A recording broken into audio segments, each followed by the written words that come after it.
So Phase 4 was a 5-week test campaign. It involved our customer airline pilots. This is the first time that we're taking a look at the flight deck in its entirety against these new regulations. You could think of Phase 4 as the graduation event for this flight deck. Each crew was completely naive to what we were testing, but we wanted the crews to act like just another day on the line. We're looking at everything. We're looking at the flight deck, we're looking at checklists, we're looking at alerting, so it was all-encompassing.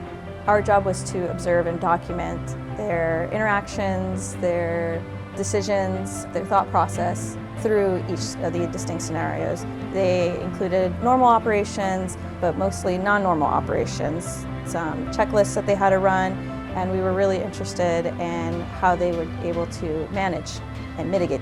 So we have to run every iteration of that checklist through every conceivable way we think it could possibly go. The entire team put in a tremendous amount of effort to make all the human factors evaluations possible. The industry as a whole is going on this journey, and what we've done is precedent setting.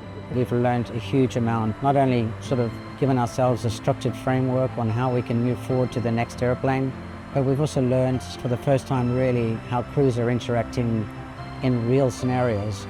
And so taking all that data, putting it together, is allowing us to help us learn and build the next generation of airplane.